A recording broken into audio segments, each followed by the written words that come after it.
Hello. I think this is working. If you can hear me, can someone just type something in into the chat?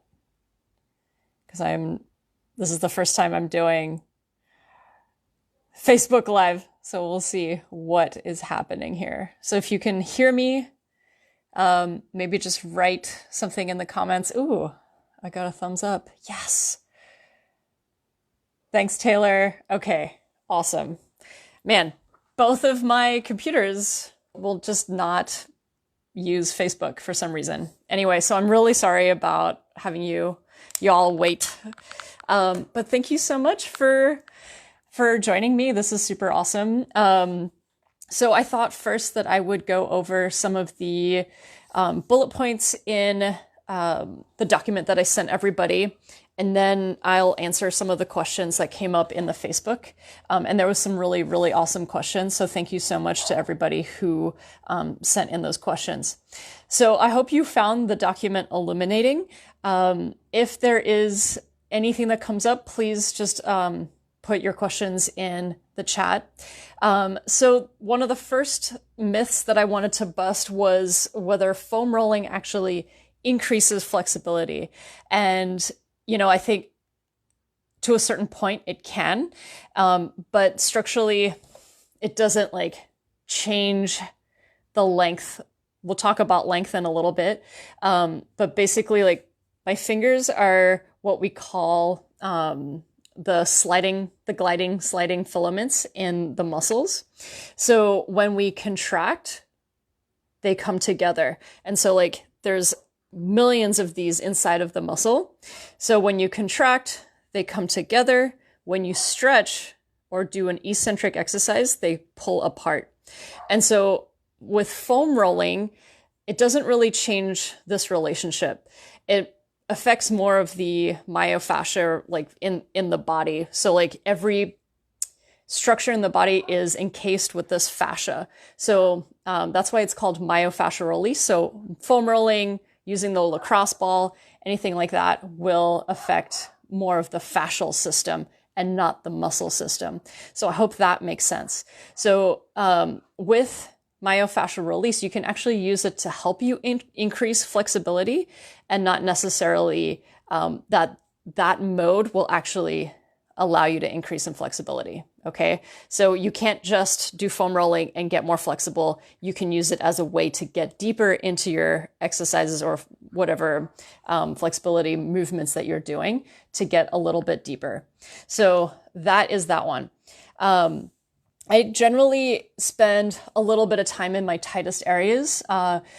For me, it's the pecs and my lats. That is where I need most of my attention. So I don't do it all the time. It's on certain days when I wake up and I feel really tight, then I will do myofascial release on those areas before I start doing any of my warm-ups.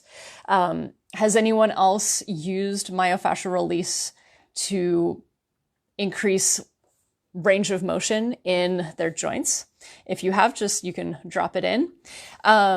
So yeah, I did send over some examples of what you can do before, in a warm-up, so that your joints are moving a little bit more freely before you start doing any of maybe it's climbing specific exercises or stretching.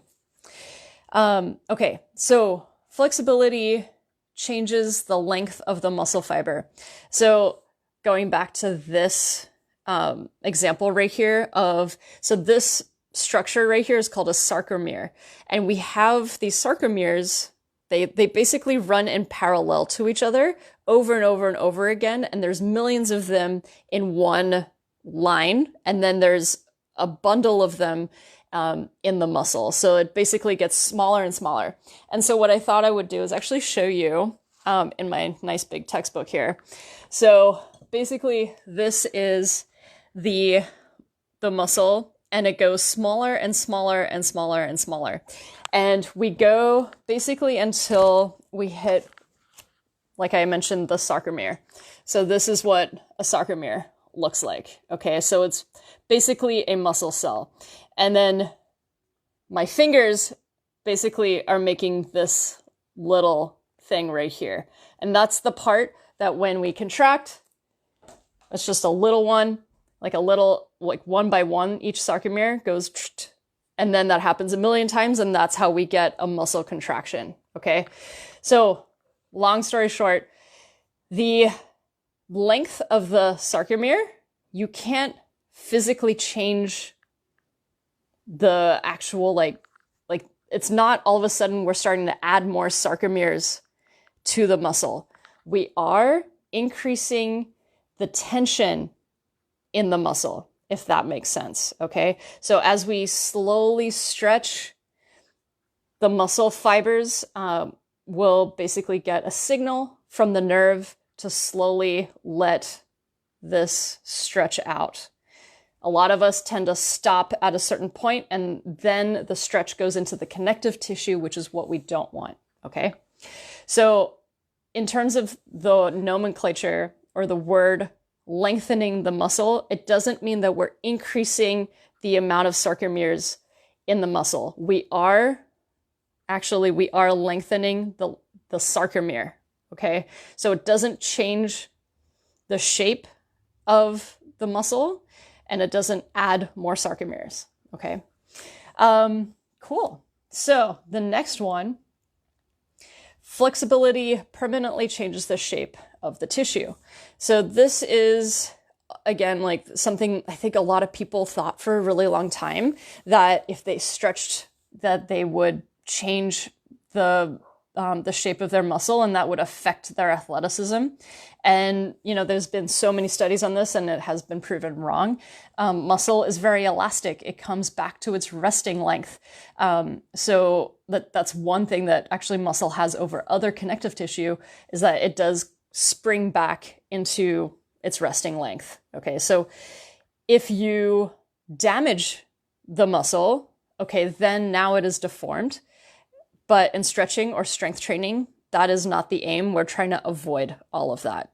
So that would basically be like, to clear up that, is like muscle is more elastic and it's not plastic. We don't permanently deform these structures.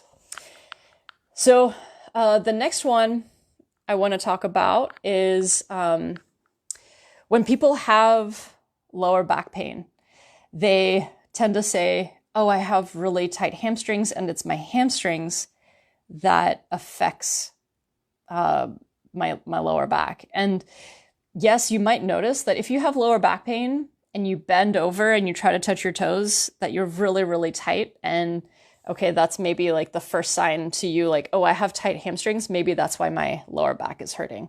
And I think doctors potentially have put this idea into people's minds as well. And I think for a long time, everyone thought that, oh, tight hamstrings equals lower back pain.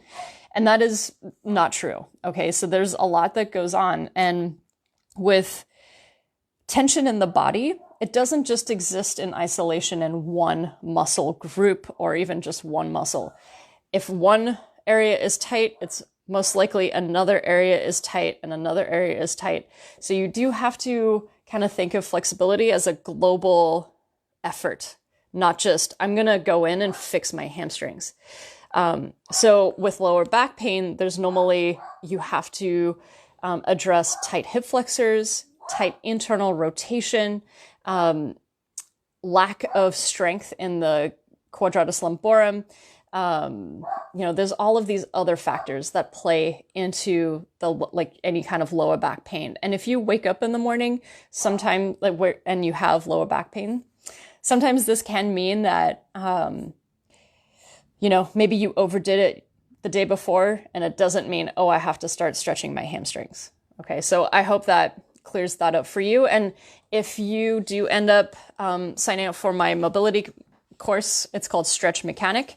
I will give you a bunch of exercises for your lower back if you do ever feel like your lower back is hurting, or you have a tight or fragile lower back right now. There are actually quite a few things that you can do to help strengthen the lower back and get you back to functioning normally. Cool. So do we have any questions? Sorry, I'm using my phone right now, which is very strange. Lots of highs. Hello. Cool. Okay. I don't think I have any questions. Awesome. All right. The next point is, you shouldn't do static stretching as part of your warm-up. Yes, this is still talked about today, and we keep talking about it. I don't think it's ever going to go away, that static stretching should be avoided in warm-ups. And I don't think that is completely true. There is a lot of, there are studies where they take a person and you can even just do it on your finger. You can stretch your finger for maybe 30 seconds and then pull it back and let it go really quick. And you'll notice that it's actually going to be a little bit slower, not as elastic as it would be if you just did it without a stretch. So this is how they set up all of their research, is that they do a static stretch and then they get someone to do something that's very explosive. And of course, because you're doing that, it's one right after the other, of course, performance is going to be diminished. And these people who are going through the research and they're doing these explosive movements, normally they're performing at least 90 to 100% of their effort. And I would say that is absolutely true, that we should not be doing static stretching before explosive movement, because we are trying to move as fast as we can and use that stretch reflex in our muscles to elicit the best performance. So in general, I would say that we don't perform at 90% effort right after our warm-up. We are very slow and gradual, especially as climbers, because fingers, they're structures that take a little bit longer to get blood flow into them because there's quite a bit of connective tissue in the fingers. So I think static stretching before climbing is okay, especially if your climb needs maybe advanced hip mobility. Maybe you got to get a heel hook above your head. And if you're avoiding static stretching because you think you're going to perform worse, I don't think that is true at all. So go for it. I would say try it. I wouldn't maybe static stretch your fingers. You could static stretch your forearms. However, the one thing I will say is that if you are, this hasn't been fully researched yet, so I'm going to be cautious about what I say on this.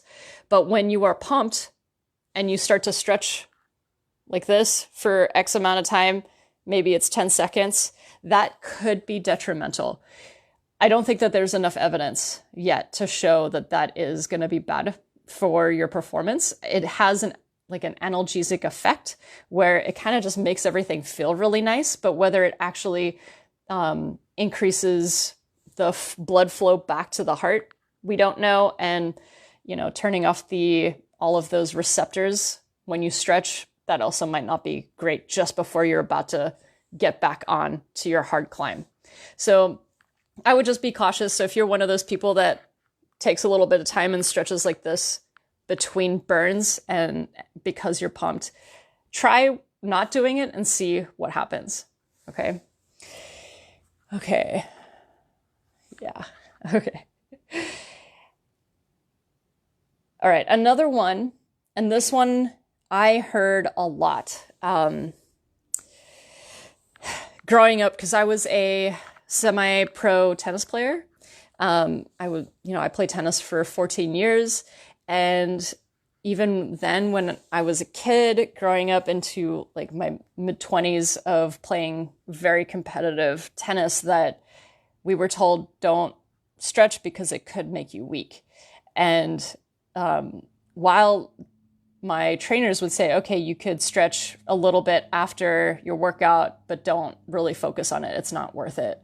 I would say now that I wish I didn't, listen to them, because stretching does not make you weak.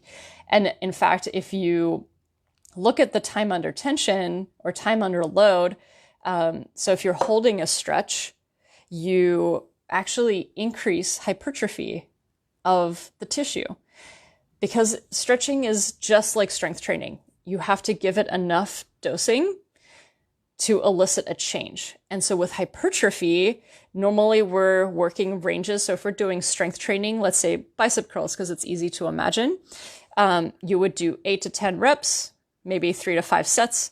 And so time under tension would be roughly a couple minutes, 60 to 90 seconds, maybe up to 2 to 3 minutes. And this is where hypertrophy is really going to take effect, because the longer you're under that tension, the less oxygen and the less water in the muscle, which is good because that's what we actually want when we're training. We actually want all of those things to come out of the muscle. And then when you release, you get this flow of blood and oxygen and metabolites back in. And that's what creates hypertrophy. So that is what's happening when we're stretching. So if we're holding a stretch and we're holding it for 60 seconds, we're actually increasing the ability to grow the muscle. Okay. So for me, that was a huge, myth buster. Like, I wish someone had told me that years and years ago, and I would have probably worked on my flexibility so much more had I known that. And also like bringing your limb into an end range and making it strong. So you would add a contraction. Of course, that's going to make you stronger. Okay. All right. Any questions? Oh, what is the optimal moment to stretch? Yeah. So, Richard, that's a really good question. So it depends on what endeavor. So if you need to stretch for whatever athletic pursuit that you're embarking on, so let's say like for climbing, I normally spend a little bit of time opening up my hips because a lot of the climbs that I do need a lot of open hip and like a lot of compression in between my legs. So I have to like squeeze the rock. So I'll spend time doing some hip opening exercises. If you're basically doing flexibility training to increase flexibility, it should be a separate session on its own. The energy to do anything, it's all going to accumulate. So if you're doing strength training plus stretching kind of in between, the effects won't be as good. Okay, like the long-term effects. It's still, you're going to see a difference in your flexibility, but if you want to increase your flexibility, it is best to separate that session from everything else that you're doing, okay? Unless you need some sort of flexibility for whatever athletic pursuit that you're about to do. I hope that answered your question. What's the best way to work on tennis elbow forearm pain? Dave.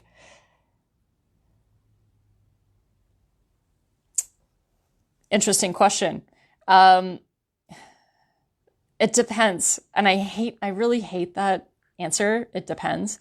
But tennis elbow could be a culmination of a lot of things. Sometimes it can be neck compression that is causing elbow pain, it could be an imbalance of structures within the elbow where your bicep might be pulling, or it's like tighter versus the tricep. That is a tough one for me to answer. And I generally like, you should look up nerve flossing. So that is a type of stretching, and it's actually moving the nerve back and forth inside of the tissue. So a lot of the time, if you have localized pain and it's just like, and it's not chronic, it could mean that maybe your nerve is being compressed, maybe it's stuck. So you could do nerve glides. So you could look up radial nerve glides or ulnar nerve glides, and you can do those between attempts. So I've done that before. It tends to clear it up a little bit. Again, it all depends. I would also look at your scapula movement. Okay, scapula movement can tell you a lot about whether you have the correct strength as you're pulling. If you're climbing, I'm assuming you're a climber. So that is a hard one for me to answer, but I hope that gave you a little bit to think about. Cool. All right, Richard, should you structure a stretching program like you would a training program? Periodization. Yes, absolutely. Especially if you've never done stretching before, I think you would probably be better off doing a lot of more like relaxed stretches where you're not increasing tension yet. You're not contracting too much. It's like just a little bit of contraction, and you're holding these stretches for longer durations, 60 seconds, 90 seconds, 2 minutes, and just allow your nervous system to get used to stretching. So that's one way to do it. You could start with just like very light stretches for like a couple weeks. The other way to do it is if you're already strength training, then you can use some of your movements and increase, like take the weight off and see if you can increase the range of whatever movement that you're doing. And it really depends on, again, the trainee. If you're used to strength training, then you could probably use some of your strength training methods, but do it a lot lighter and go into those ranges. And then eventually you would go into what's called progressive loaded stretching, which I first did progressive loaded stretching as my phase 1. And I did that for a couple months and I saw amazing results. And then I got tendonitis. And I actually talked to a lot of people who did exactly the same thing because it was introduced too early. I was so gung-ho into like, I want to change my flexibility. I went to the hardest thing, but I also didn't know that that was the hardest thing.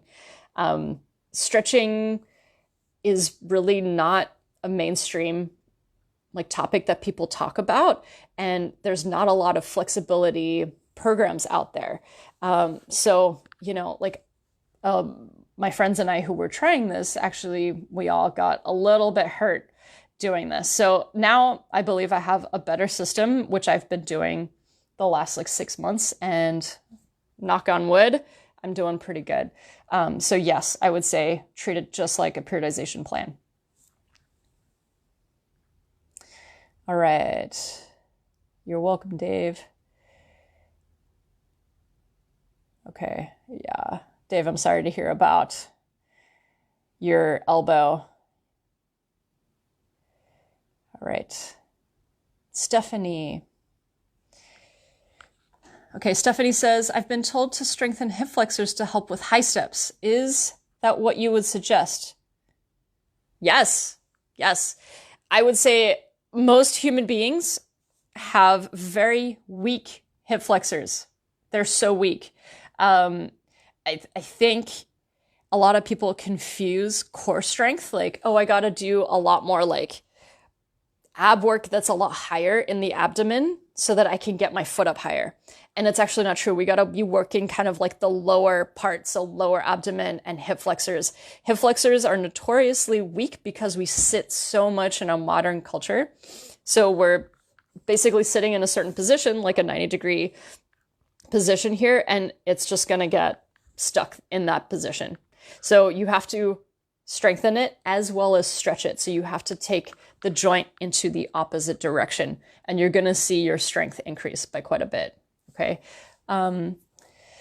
Stephanie asked also, what about pigeon pose? Pigeon pose for high stepping, I think is what you mean. Yes. I think, yeah, pigeon is one of the best, I think, stretches because it can help with lower back pain. It can help with knee pain. Obviously, it's going to increase your hip flexibility. So pigeon pose is kind of like one of those that really affects a lot, not just the hip, but the lower back and the lower leg as well. So I think if you're already doing it, you should do it. If you're not, you should start doing it because you'll probably see some differences. Okay. You're welcome, Richard. Okay.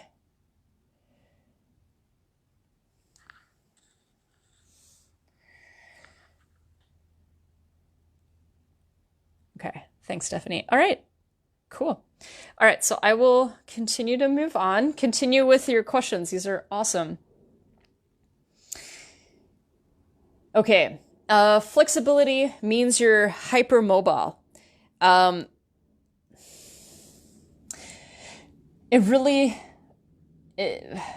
This is a tough one because I actually got a follow-up question from Taylor about, no, wait, it wasn't Taylor. Who was it? Abby. Abby asked me a question about hypermobility. So I will probably just start talking about that. So basically, like the question that Abby asked was, are there any strategies for making hypermobility better? And if there are, like, what are my thoughts on joint and muscle flexibility? Like, if there's any difference. So, as I said, like, when we're stretching, we're trying to affect mostly the muscle structures. So the nerve that connects to the muscle, that's what we're trying to affect when we are going into a stretch. And that is the primary spot that we do want to target when we're stretching. So it's mostly the muscle. However, when you pull on something and it starts to resist, it's going to affect the other connective tissues. So that fascia that is lining all of the other structures, that is also now going to take up slack. And then if that, as that stretches, so does connective tissue in your joint, like your tendon, ligament, your joint capsule. All of those structures will start to stretch. And like the goal of stretching is to minimize the amount of stretch in those other connective tissues because they don't really have as much elastic potential as muscles. So you do have to be really, really careful when you are static stretching. So like the goal would be when you're stretching, try not to let it go into the joint. Okay, so if you're feeling joint flex, like a joint stretch, that's not right, and you want to back out of it. Joint flexibility, however, like normally that means you have some sort of like laxity in the joint. So those ligaments, maybe the tendon, and any other joint structures such as the meniscus or anything like that, if those structures are deformed, it's a lot harder to bring those back to normal. I think really some of the only ways to do it is if you're maybe injecting something into the tissue. So I know that they do sugar injections. That's how you know glucose is probably not good for us because it affects our tissue. But that has been seen to like basically change the integrity of the tissue and could potentially make it a little tighter. I don't know how well that works, but basically if you have like joint laxity, the only way I think to make that better is to strength train. If your muscles can get really strong, and if for some reason you do go into that hyper extended position, that your muscles are going to take care of you. Okay, so that would be maybe the only strategy that is actually proven to work compared to injections and all of that other stuff. So as far as I know, you can't really change joint laxity because they don't rebound as well as muscle. Okay.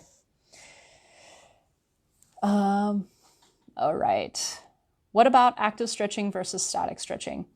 Yeah, Taylor also had a question about this in terms of like what terminology are we using, active versus static. So I like to use static in a way that we're not moving. So static means it's like an isometric contraction. There is tension because there is contraction, even if you're trying to relax. So this word passive, I don't think passive really is a good term to use because we're always under some sort of tension. Okay, so static to me means no movement. And we're basically doing a static stretch for most of our stretches that we know of. Okay, so the static would be no movement. And then the other would be maybe an active range of motion, which is active stretching. And I would like to know what you think of active stretching. Like what comes to mind, Richard, when you say active stretching? Does that mean you're under tension or you're not, or is that you're actually moving? For me, active stretching, I don't really use that word, but it would be in motion. Okay, so static stretching would be isometric. Active stretching would be in motion. Passive stretching doesn't exist. Okay, that's, I think there's an argument right now about whether that is a thing or not. Richard, let me know if I answered your question. Casey, What's up, Casey? Is bouncing during stretching helpful? For example, pushing it to a point of uncomfortable back to the point of normal stretching discomfort. Yeah, we will actually be talking about this in the, I think, day 3 as well. But basically, you don't really want to bounce because if you're doing, so you're going, let's say I'm going to do a hamstring stretch. If I get to my end range and then now I start to bounce, that nerve that tells the muscle where it is in space is going to react and not let the muscle go to that point. Okay, so that's what we call the stretch reflex. And so if you do that enough, you could potentially tear your tissue because the muscle is just like, this isn't safe. I'm going to reflex and contract against that. So I don't think it is safe, especially if you're a new person to flexibility. However, a lot of like gymnasts, professional dancers, they will eventually end up doing ballistic stretches because they can control their stretch reflex, which is insane. I don't think I can even fathom that. But in general, for most of us, we need to wait a very long time until we get a lot of really good control in our end ranges before we start to bounce. That doesn't mean that we can't move into our end range and come out very slowly. Okay, that's totally okay. All right. Okay. Richard, active stretching in motion. I agree. Passive stretching is a terrible term. Isometric is way more precise, but when is each method preferable? Yeah, this again comes back to the like progression and that you should be progressing, and you can like layer one on top of the other. Like you could do loaded progressive stretching with static stretching with active stretching, or like to me, active stretching is actually just strength training. So when should you do that? It really depends. I'll reiterate what I said in the beginning. If you're new to stretching, static stretching is going to be your friend. So more isometric contractions, long duration, and the load is very low. Okay, you're breathing very easily. So that would be kind of like the first place I would start. If you're already strength training, then doing active flexibility could work to your advantage, but you do have to take the load off so that you can allow your muscles to get into that end range. Okay, I hope that answered your question, Richard. Tom, he is asking, you mentioned holding stretches 60 to 90 seconds, maybe 2 minutes. Is there value in shorter repetitive periods, like 15 seconds on, 15 seconds off? Yeah, so it all depends on the tension. So there's time under tension, and there's also time under load. So the time is dictated by the load. So if you have high intensity or like a very heavy load, the time should be a lot shorter. For example, a horse stance. It looks like a squat. It's almost like a sumo squat. That is like, if you just do it body weight, it's very high intensity. And so you can actually end up doing a 5-second hold and then come out of it for a second or two, come back down for 5 seconds, back out of it. So you would do something like that because the intensity is so high. 15 seconds, again, you have to match the intensity. At 15 seconds, it should be relatively intense by the end of the 15 seconds. With the longer duration holds, the 60 to 90 seconds, you are going to notice that the longer you hold at very low intensity, you're going to see that your range is going to change. Like with basically at 30 seconds, you take a couple deep breaths and you'll notice, ooh, I can go a little bit deeper. So that would be very different to the short duration where we're focusing mostly on the strength of that end range. Okay, so not necessarily tricking the nervous system for the longer duration holds. Rather, we're working on the strength phase of that. You're welcome, Casey. Cool. Awesome. All right. I wonder if I hope I answered the question of the hypermobility. If anyone has questions about that, let me know. Okay, so I have a question from Melanie. She was asking specifically about frog position and how, like, she feels like her frog is just terrible. And so she asked if whether there is any reasons, like maybe structural reasons why she can't really get into that. And I think frog is definitely one of those that can highlight like hip socket depth. So if your hip socket is really, really deep, so this would be like the socket, let's say, and this is the head of the femur.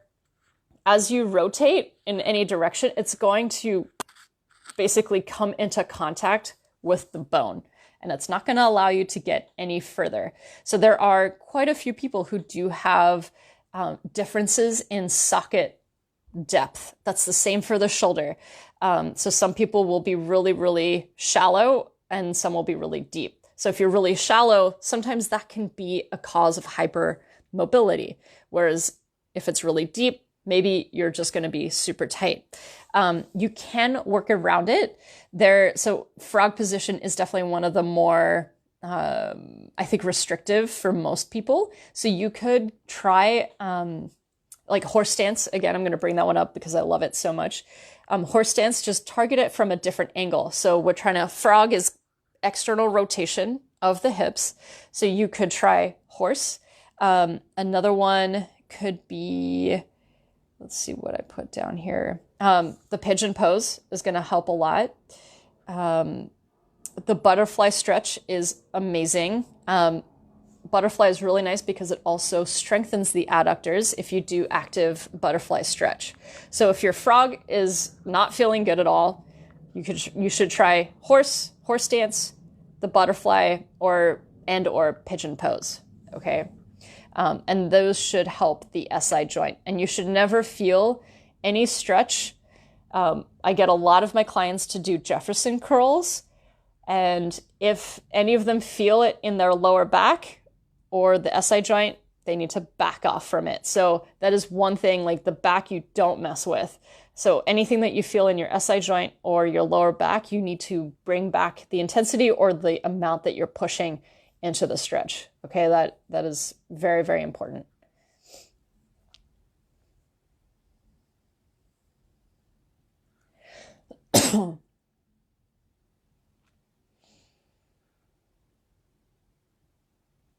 All right. I think I have covered everything.